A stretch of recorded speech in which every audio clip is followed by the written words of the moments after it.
ونصلي على رسوله الكريم. أما بعد، أعوذ بالله من الشيطان الرجيم. بسم الله الرحمن الرحيم. قال الله تبارك وتعالى في القرآن المجيد والفرقان الحميد: الرحمن علم القرآن خلق الإنسان علمه البيان.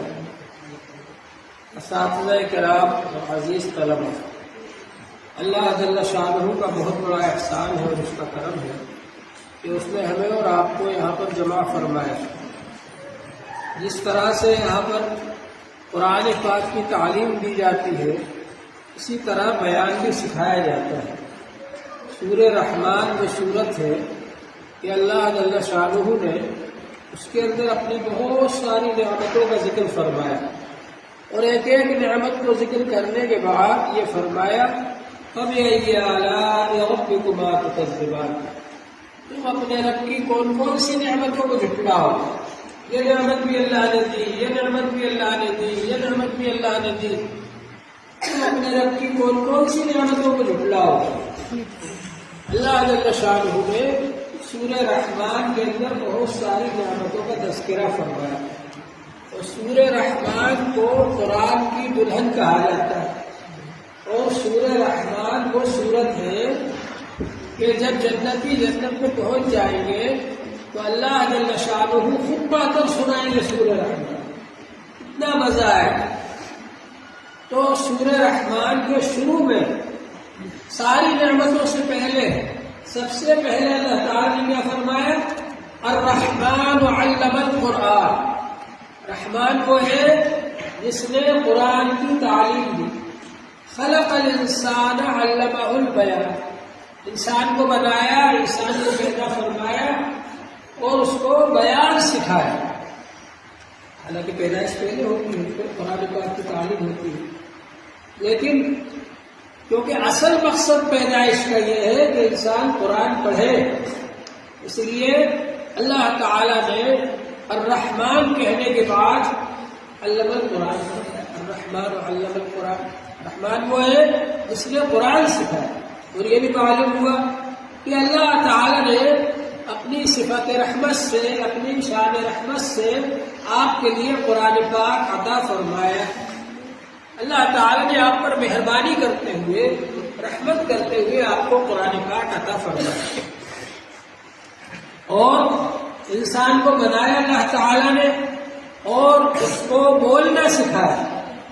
اور چیزیں بھی بولتی ہیں. آپ نے سنا ہوگا کہ طلبہ تلخیص پڑھتے ہیں یا مختصر پڑھتے ہیں یا علم بلاغت پڑھتے ہیں، وہ جانتے ہیں کہ ایک تو بہت اعلیٰ درجہ ہوتا ہے فصاحت کا، کہ اس سے اعلیٰ درجہ فصاحت بلاغت کا ہو ہی نہیں سکتا، وہ قرآن پاک ہے. اور پھر قرآن پاک کے بعد جو اعلیٰ درجہ ہے فصاحت بلاغت کا، وہ حدیث پاک ہے.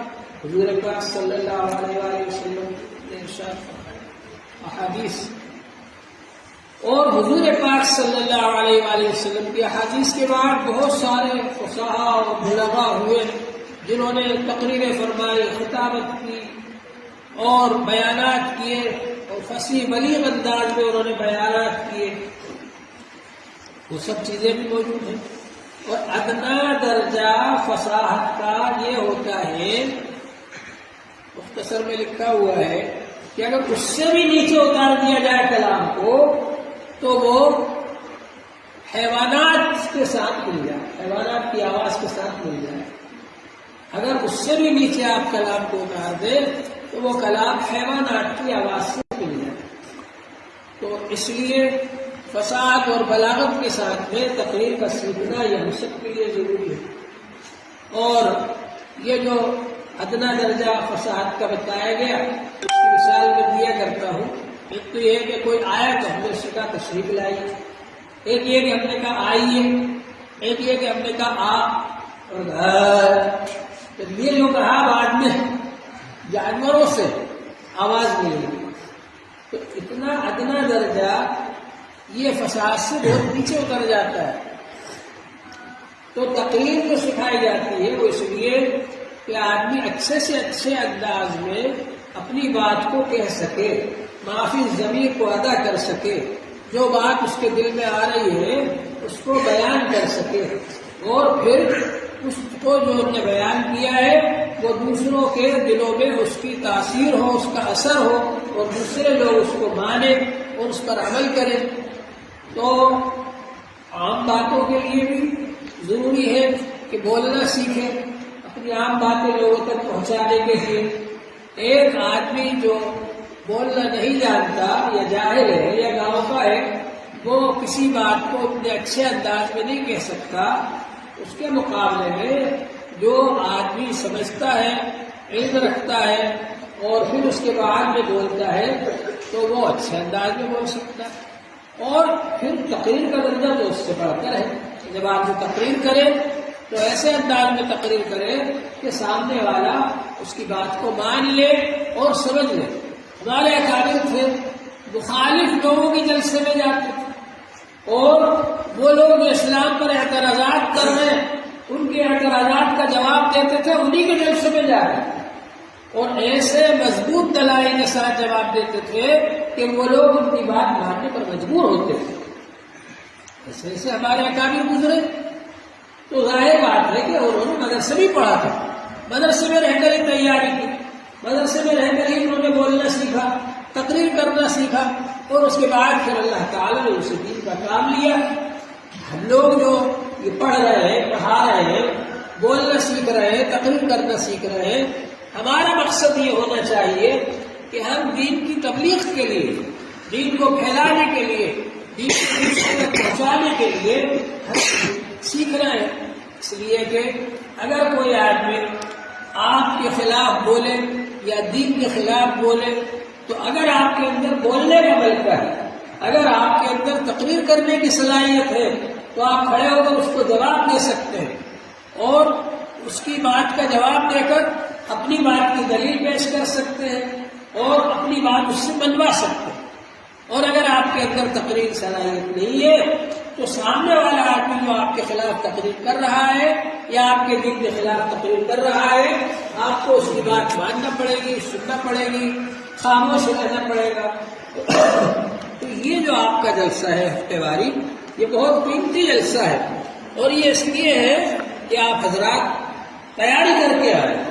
اب ماشاءاللہ ایک دو بچوں نے جو حصے کے بچے ہیں یاد کر کے آئے، تقریر کی، امید آئندہ اور اچھے بولیں گے۔ اسی طرح چھوٹی کلاس کے بچوں نے آ کر کے یہاں پر تقریر کی، یاد کر کے آئے ماشاءاللہ۔ تو یہ نہیں دیکھنا چاہیے کہ صاحب انہوں نے اتنی لمبی تقریر کیوں نہیں کی، انہوں نے بہت اچھے الفاظ سے، بہت اچھے انداز میں کیوں نہیں بولا۔ نہیں، وہ ان کا ایک موقع ہے، ایک جگہ ہے، آج وہ ایسا کر رہے ہیں، ایسی بیان کر رہے ہیں، کل انشاءاللہ اس سے اچھا بیان کریں گے۔ تو اس لیے ہم کو اور آگے بڑھنے کی کوشش کرنا چاہیے۔ اسی طرح جو طلباء پہلے سے تقریر کرتے چلے آ رہے ہیں، ان کو بھی یہ چاہیے کہ اب ہم اور زیادہ اچھے پیمانے پر تقریر کریں، جو تقریر ہم پہلے کر چکے ہیں اس سے اچھی تقریر کریں، یا جس انداز میں ہم بول چکے ہیں۔ ماشاءاللہ بعض بچوں نے اچھی تقریر کی، لیکن مجھے محسوس ہوا کہ اس میں اصلاح کی ضرورت ہے، اس لیے میں نے بعض سے کہا بھی کہ آپ لوگ مجھے سنا لینا بعد میں۔ کبھی ایسا ہوتا ہے کہ آپ الفاظ بول رہے ہیں بہت اونچا، لیکن اگر اس میں زبر زیر کا فرق ہو گیا، بولنے میں فرق ہو گیا، تو سامنے والا یہ سمجھ لیتا ہے کہ ارے خالی ایسے ہی ہے۔ تو اس لیے آپ بولیے، اس کو پہلے اس کو یاد کیجیے، پہلے اس کی اصلاح کرائیے، تلفظ سیکھیے بولنے کا، اور تلفظ سیکھنے کے بعد پھر یہاں بولیے۔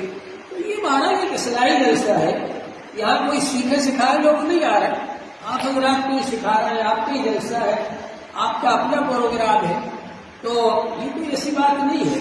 لیکن اس بات کی کوشش کریں کہ ہم جہاں پر ہیں جتنا سیکھ چکے اس سے اور زیادہ سیکھ کر اگلے ہفتے اور اچھے طریقے پر ہم بیان کریں، اور اچھے طریقے پر ہم آ کر کے تقریر کریں، تاکہ ہماری تقریر اچھی ہو جائے۔ جتنے ہمارے اکابر تھے ان سب نے مدرسوں میں پڑھا، مدرسوں میں ہی سیکھا انہوں نے، اور پھر اللہ تعالیٰ نے ان سے بڑے بڑے کام لیے، بہت بڑے بڑے کارنامے انہوں نے انجام دیے۔ حضرت مولانا ابوالکلام آزاد رحمۃ اللہ علیہ اتنی بہترین تقریر فرماتے تھے۔ ایک بار کسی نے اعتراض کیا قرآن پاک کے بارے میں، اس کی بلاغت کے بارے میں، تو حضرت مولانا ابوالکلام آزاد رحمۃ اللہ علیہ نے دہلی میں ایک بہت بڑے جلسے میں 10 منٹ تک اتنی اعلیٰ درجے کی اردو میں تقریر کی کہ وہاں کے لوگوں میں سے کوئی بھی نہیں سمجھ سکتا. چہروں سے معلوم ہو جاتا ہے نہیں سمجھ رہے یہ لوگ. پھر اس کے بعد 10 منٹ کے بعد انہوں نے کہا جب تم میری تقریر جو اردو میں ہے یہ نہیں سمجھ پا رہے تو قرآن پاک کے بارے میں کیا بولنے کا حق رکھتے ہو تم؟ قرآن پاک تو اعلیٰ درجے کی عربی میں ہے، بڑے اونچے درجے کی فصاحت اور بلاغت کے ساتھ اللہ تعالی نے کلام فرمایا. اسی طرح سے آپ نے سنا ہوگا کہ حضرت علامہ شبیر احمد عثمانی رحمۃ اللہ علیہ بہت بڑے شیخ التفسیر ہیں اور دارالدیوبند کے اندر وہ حدیث پاک بھی پڑھاتے تھے، تفسیر بھی پڑھاتے تھے، شیخ الاسلام تھے. حضرت علامہ شبیر احمد عثمانی رحمۃ اللہ علیہ بہت فصیح البیان شخصیت تھے، شہر البیان شخصیت تھے. تو یہ سب حضرات جو ہے یہ مدرسوں میں پڑھ کر ہی فارغ ہوئے، مدرسوں میں ہی بنے یہ لوگ. یہ آپ کے بننے کی جگہ ہے. یہاں اگر آپ مقرر بن جائیں گے تو بعد میں جا کر کے آپ بہت کچھ کام کر سکتے ہیں. تو اس لیے کوشش کریں کہ تیار ہو کر کے آئیں اور تقریر اچھی یاد کریں، یاد کرنے سے پہلے سنائیں تاکہ اس کی اصلاح ہو، پھر یہاں آ کر کے سنائیں. اللہ جل شانہ ہم سب کو عمل کی توفیق عطا فرمائے. وآخر دعوانا الحمد للہ رب العالمین.